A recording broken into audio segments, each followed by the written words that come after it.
Hey, no, Hey, I had to, I sent you the Zoom link and then I realized I was like, man, I'm gonna have to pee really bad in the middle of this. So I ran to go pee and then I was like, need to get a shirt. And, so I just grabbed a shirt, but then I was just like, reading something on Facebook and forgot to put my shirt on. well, glad you're doing it now. Do you want to you want to kick it off there? I read your comment, by the way. Oh, yeah, on the YouTube video. Yeah, you're right. Yeah, I mean, it's weird. It's like, I mean, I understand, okay, well, let's see. I mean, probably shouldn't waste the time, reading this. Yeah, I mean, go. it's like, I mean, yeah, but yeah, I mean, okay, so this guy, looks well. Okay, so I've been sending you Keith Carlock reels through Facebook, because I've been seeing them. They are popping up in my feed, and it's great. We enjoy it. I mean, it's fun. Just like, oh my God, how bad is this going to be? How stale and just like forced and strained.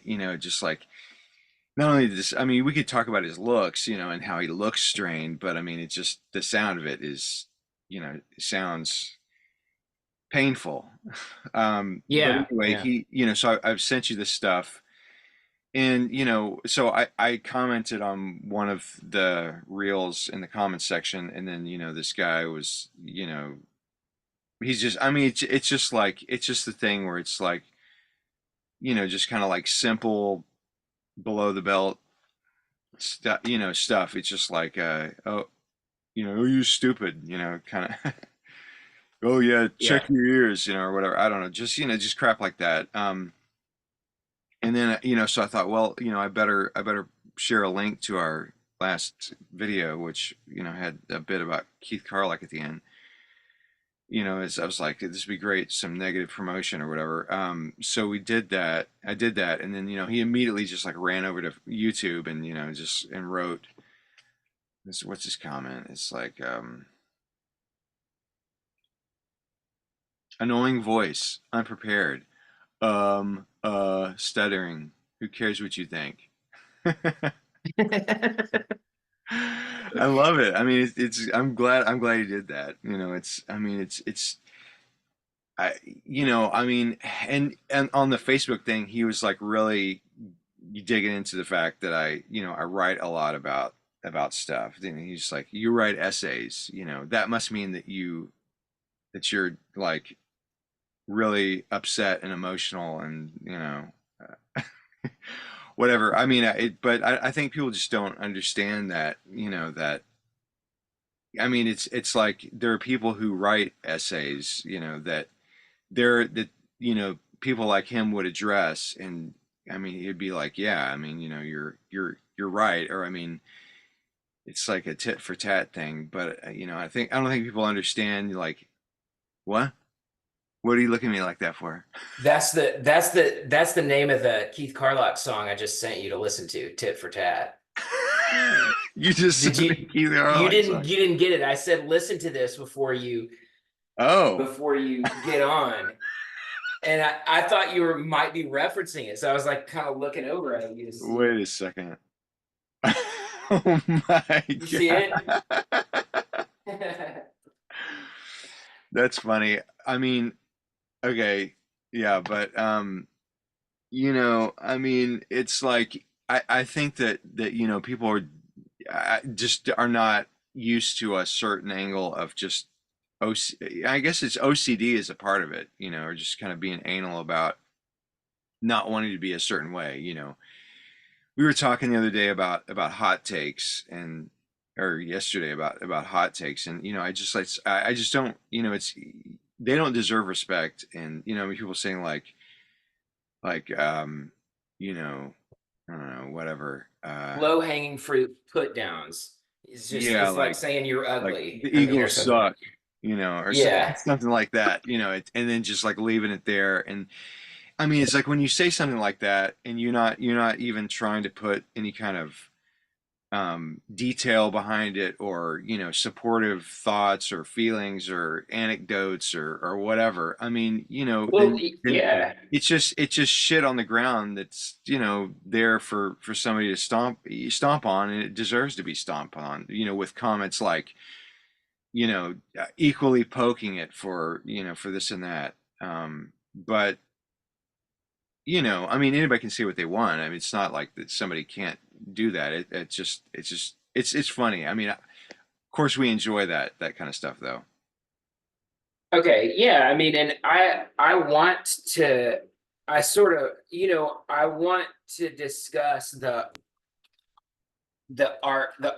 artistry behind shit talking a drummer, what would seem like shit talking a drummer, because that is not like it could seem like that could come from, oh, that's jealousy because you can't play that, or you didn't get that gig, or you're not that Hmm. good, like Yeah. it's probably easy for someone on the outside to think that Yeah. because Or they like, don't who are know. you? What have you done? Show me your Right. credentials. That type thing. It's like but then yeah, obviously when you do that, it's like it's a slippery upward slope where you just have to go to the Correct. person where you have to like quantify like who is the absolute best, and then you say, and if you're able to determine that, then it's like, okay, they're the only person that can talk. So you end up with like, in the world there's only one person in each field that has the right to say anything, because they're somehow scientifically it was determined that they're the best,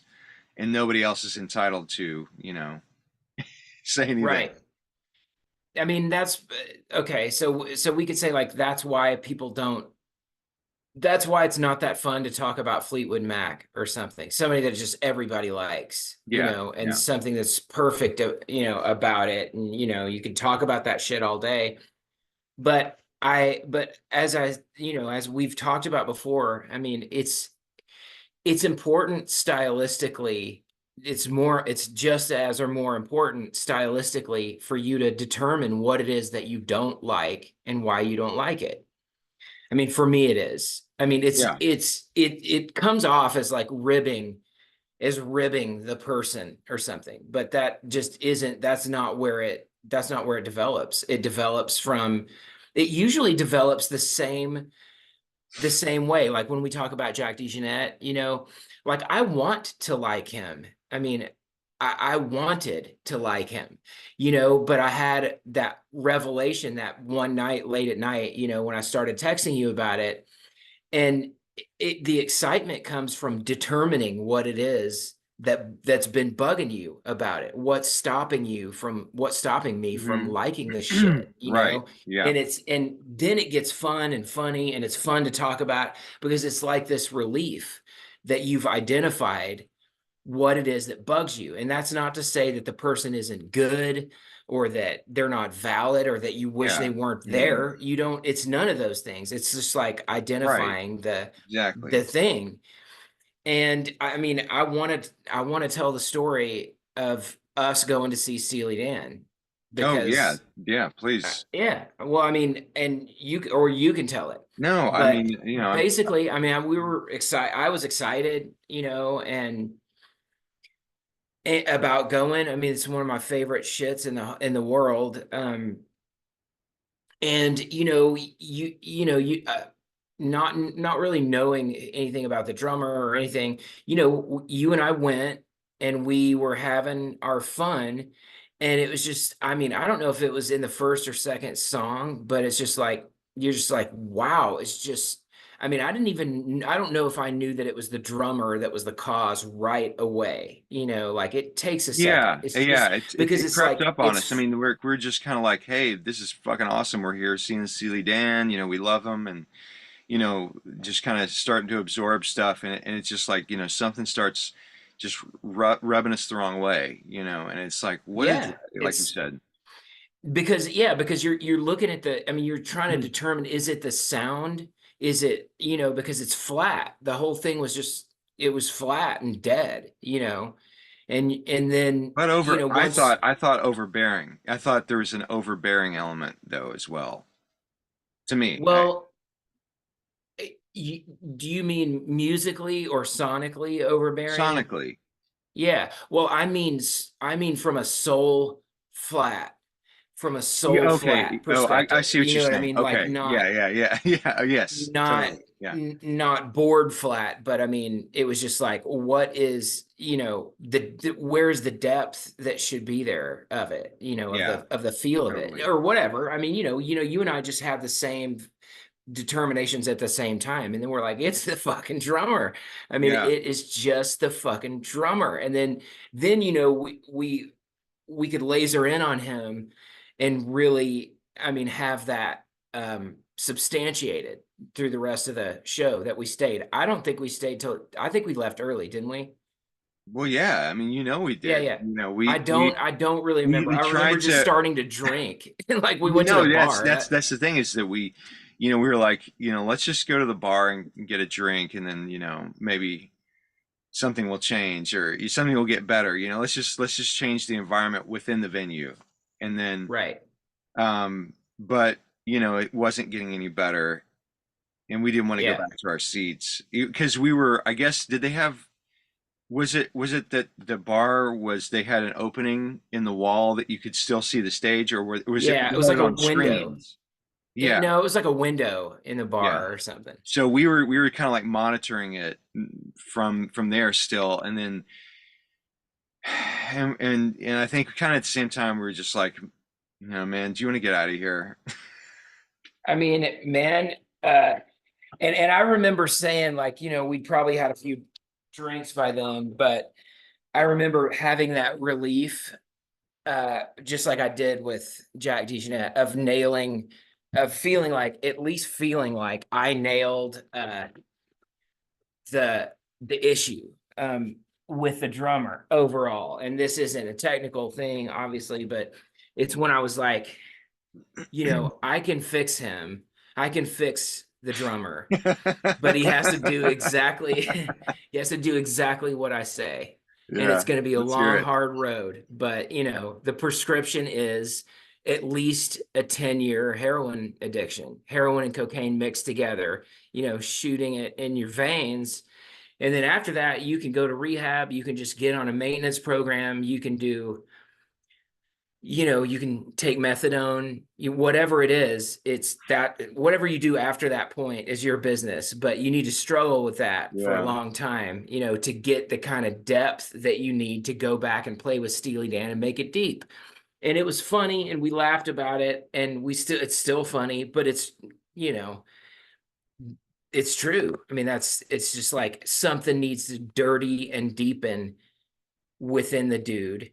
And and that's and it doesn't have anything to do with his playing. I mean, Which it is, doesn't have, obviously he's just not I mean, I think he's proven that he's not capable of that.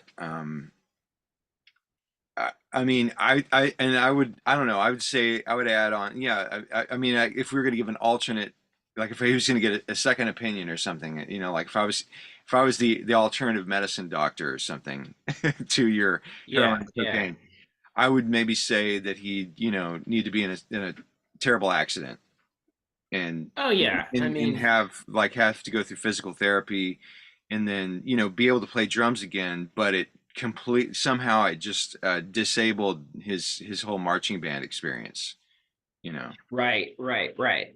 So, and one more thing I wanted to say. So I mean, that's like those are the angles that we're really truly coming from. It's not from just the joy of ripping somebody to make yourself look better or something. It's just that misses the point, and our friends know that, and we know it. But when you just look at it from the outside, that's where it's so easy for people to cherry pick that we're being, snarky or something. Yeah, It's really not right. that. But I was thinking about, okay, so a couple things. That song that I sent you was Bill Evans, the sax player, you know. Uh, and I listened to it just now, just to be like, okay, I'm just gonna pick a random Keith Carlock recording. And it drove it home for me. I was like, oh, okay. You know, I personally, I fucking hate Eric Clapton slow hand. I mean, there's just nothing redeeming about him.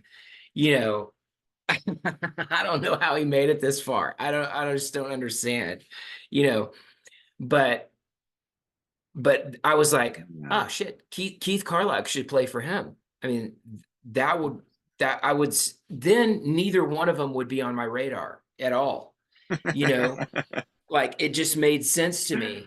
And then the thing that I listened to with the Bill Evans thing, it was just like, man, it's the most stale shit I've ever heard Oh, in my okay. life. Should I take a second and just listen to a snippet? Sure. I mean, I sure. mean, I don't know. I I'm hope I'm it, curious. I don't want to waste, airtime I here, mean, but give it 5 seconds. You'll get it. okay. All right. Let's see. I don't know if you can. I'll see if you can hear it somehow. Okay. I'll be quiet. Oh my Jesus. God, God damn.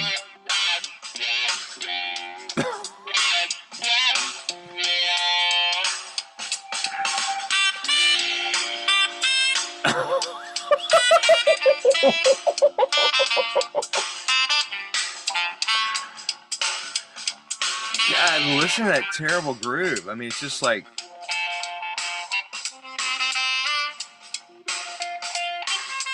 God, dude. At least, God. Oh, Jesus. I mean, yeah, there's no point Okay. in.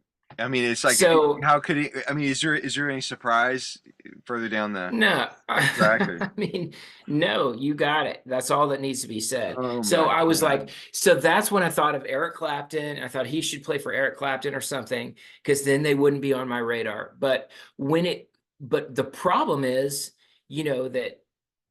that he's swimming around in the Steely Dan realm and he shouldn't be there. And He Toto. should, and yeah, man, I mean, and shit that I do like.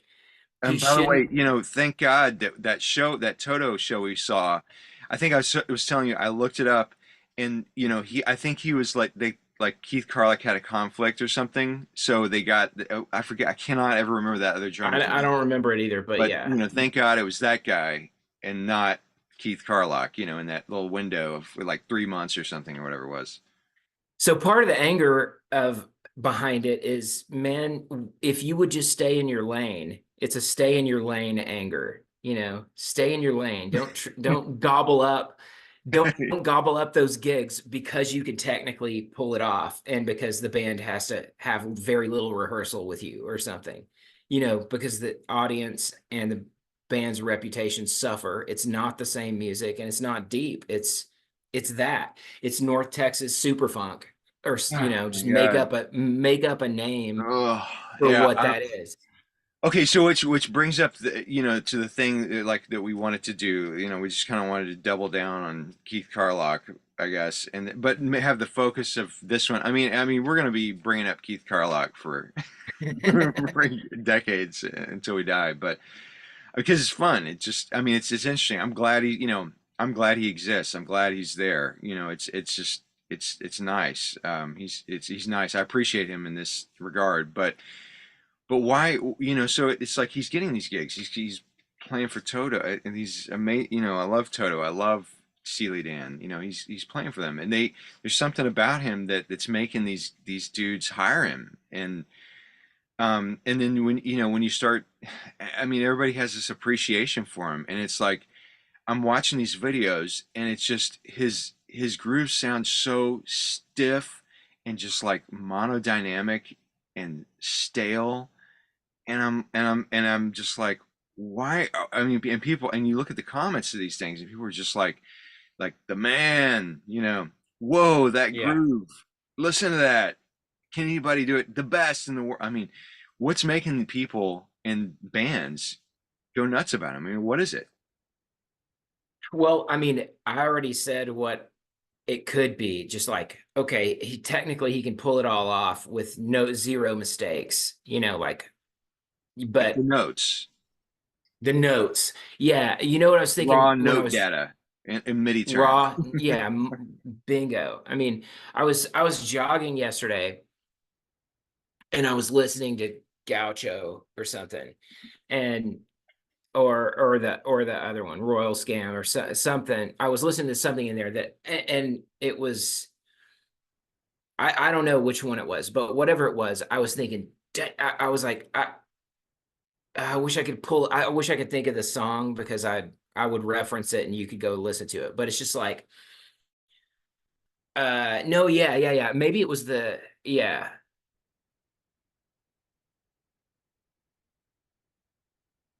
Anyway, it looked like I froze in it. Yeah, I was waiting to see It if, what the deal was. was the dirtiest ghost note, and it was an after one. It wasn't da da, it was da da, it was, but it was Wait, which just song? he. Try to remember. How does the song? You remember anything from it? Like hum. I mean, I'll know what you're talking about. Is if you can It give me. might have been, it might have been Fez. It might have been Fez. Is Oh, that, Royal Scam. I thought you were saying it was Gaucho. well, it was, I listened to both, so I'm Okay. trying to figure out, and I realized that's two different drummers, but they both did it, and it was hard Mm. to. Oh well, it depends. I think Gaucho had like more. I think Bernard Purdy was the main drummer on Royal Scam, but yeah, I think Murata was on just like two tracks. But Gaucho's got like several. It has. I mean, Purdy's on it. Gad, Okay. Murata, and maybe Picaro. I don't know. Okay, so anyway, it was something where that it was probably Bernard Purdy. It was like something where it was just that flat, flappy snare drum with a flam, and then sometimes he would do a second, just dirty, ghosty flam, just like a flat, and you could Yeah. barely hear, you barely hear it. It almost sounded like the drum head would come up and hit the stick versus, Yeah, I it's like just that. so flappy. Yeah. It was so flappy sounding. I was just like, God damn. I mean, it really punched me down deep. And I was like, that's it, man. I wanted to write a letter to Keith Carlock and just to say, hey, man, thanks. Now ghost notes don't exist. The dirty ghost flappy note is no longer Yeah. available in your world. You've removed that by making it clean. Like you're making it clean and precise, and that And misses the smash compressor, yeah, there's no, it's not a sneaky dirty ghost note anymore. It's a cleaned up, present. Maybe it's even the ghost note is louder than the initial hit, like you're totally, yeah. The ghost note becomes the main focus, get that. and it just, yeah, that. It takes all of the grease out of the shit. It's no longer greasy, groovy thing, you Yeah. know.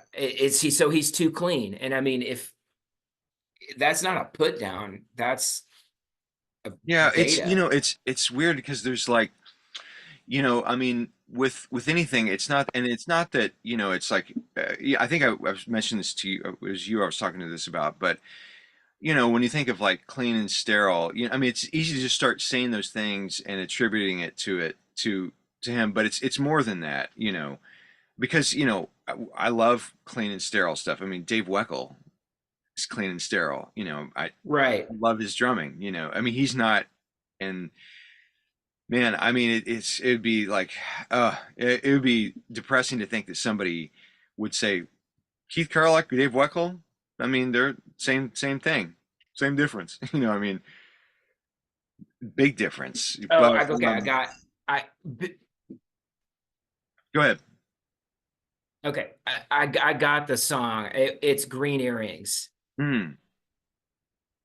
You know that one? Yeah. It starts out Yeah. with like Yeah. a. It starts out with a new. It starts out with a newscaster. Like it's 1970s Yeah. ABC nightly news. Yeah. That's so good. Yeah. You know, Yeah, man. I mean, God damn. I mean, drummers it's can't just play that way anymore. I mean, which is like, I mean, I don't want to get, that's just like a whole other video that we want to do sometime. So I don't want to go too far down that road. But yeah, it's like,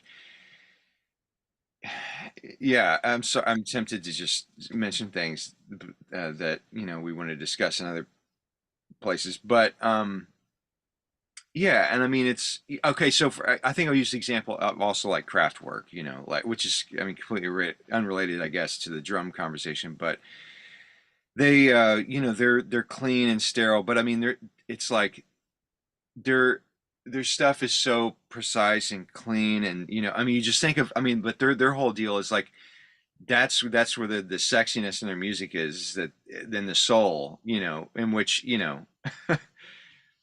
Yeah. like people based hip hop. I mean they didn't base it on craft work, but I mean that was a component in the creation of hip hop and its development, um which speaks to the that there's something about clean and sterile that can be great.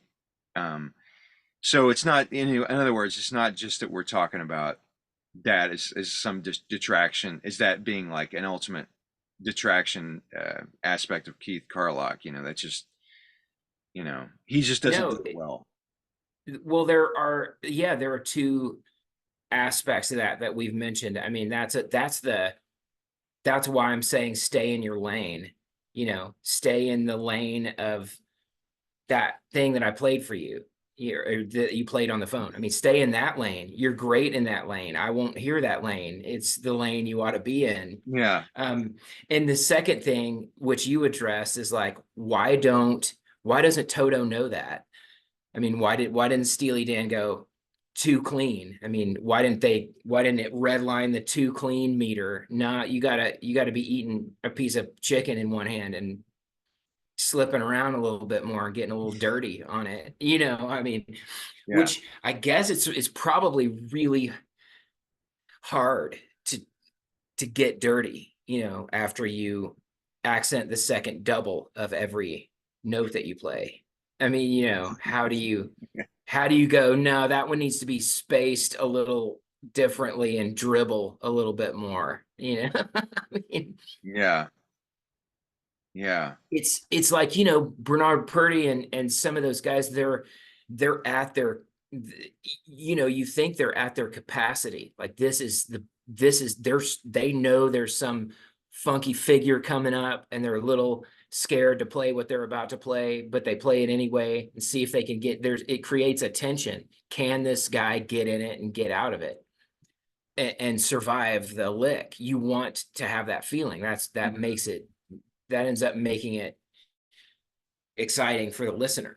Yeah. If it's that predictable stuff, it's just like we were talking about with Elvin Jones and uh Steve Gadd. It's like, well, you entered those triplets at a weird place.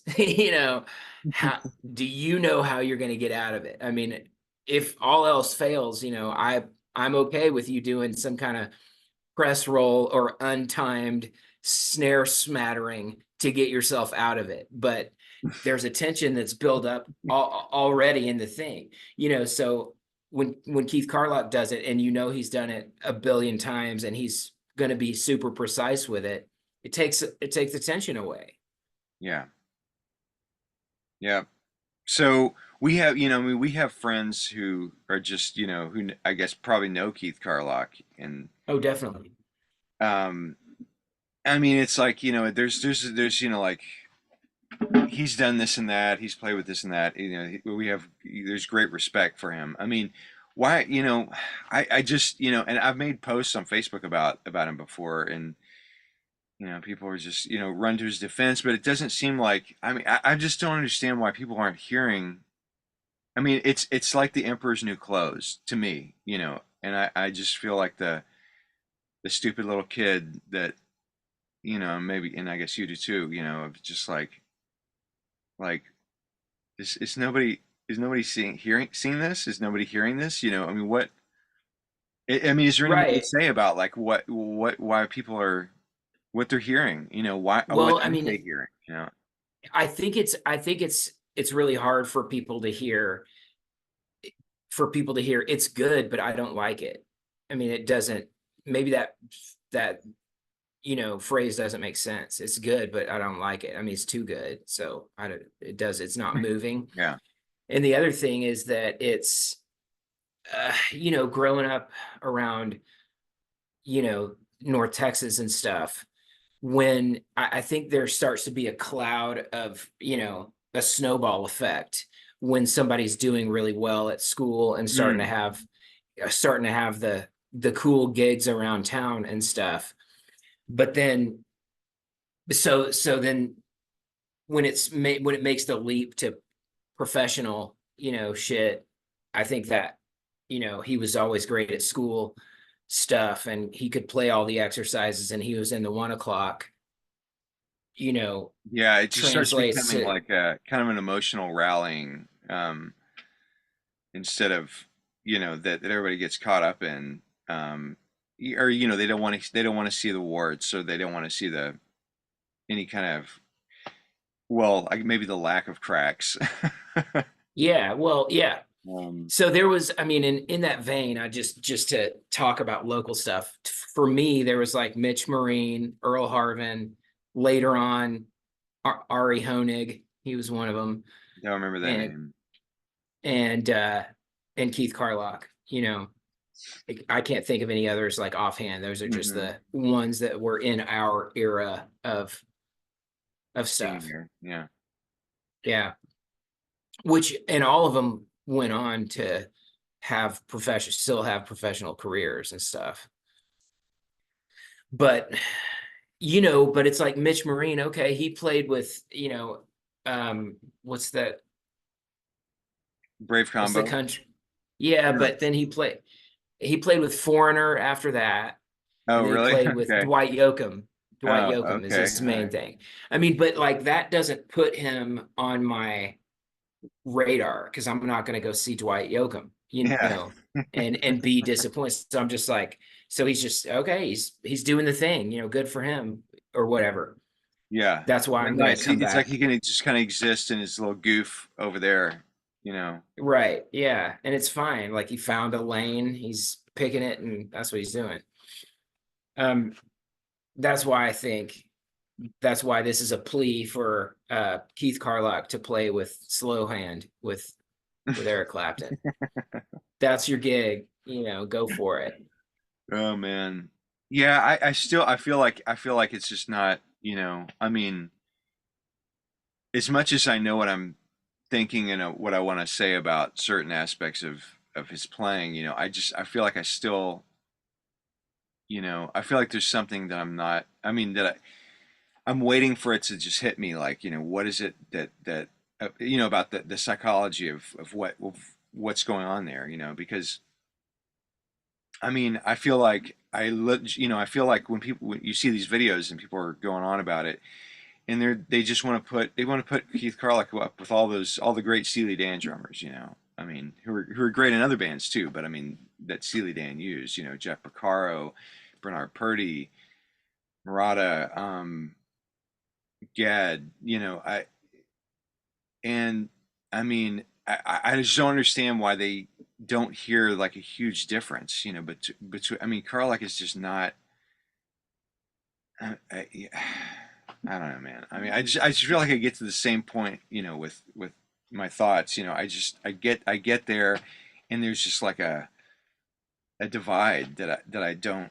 I'm like, what are these people not? What are they missing? Yeah, yeah, yeah. Because Well, I appreciate. I mean, it's like I mean, I have to. I mean, of course, it's me. Why would I think I'm missing something? But I don't feel like I'm missing anything because I hear what's great about Gad. I hear what's great about Bernard Purdy and Jeff Porcaro. But wait, sorry. I wanted something popped up in a Facebook reel that is related to this. I mean, I just saw Chad Smith's stupid face, in a thing, and it was like, and it's like, okay, I gotta see this, so it was like them in 1989 or 90, and it was like it just said Chad Smith and Flea, jamming or whatever, and he was like, hey Flea, hit it, 2, 3, 4, and he's like, and they do, the higher ground beat, Uh-huh. and which is interesting because it's a shuffle, um, and I was thinking, I mean, it's just like, I mean, the Chili Peppers, Jesus Christ, and Chad Smith and Flea, I mean, Yeah. Yeah. but I mean, I was thinking, this is, this shuffle sounds better than Keith Carlock. I mean, I mean, even he, can do a decent shuffle. I mean, it doesn't sound as good as the other guys, but Yeah. Yeah. Yeah. and he's kind of a Well, bridge. I mean, maybe even, within in the puzzle, or in the timeline. I mean, I feel like his becoming a clinician, like some kind of a fly by night clinician, because of his band, went, hit the chart, hit top the charts. It kind of pushed him into that realm, maybe where he wouldn't be before. But I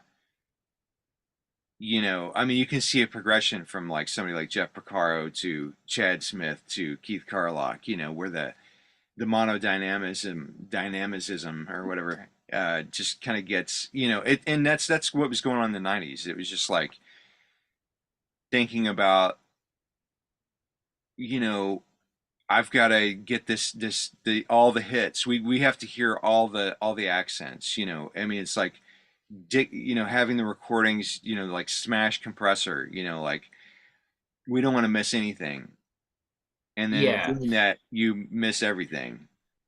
Okay. Well, I hear you, and I have something to input about part of the reason, part of my hang up with it is that, um, I mean, just like I was telling you about Katie lied the other day. I was like, this is what I love. I love it when I love something that I don't normally like.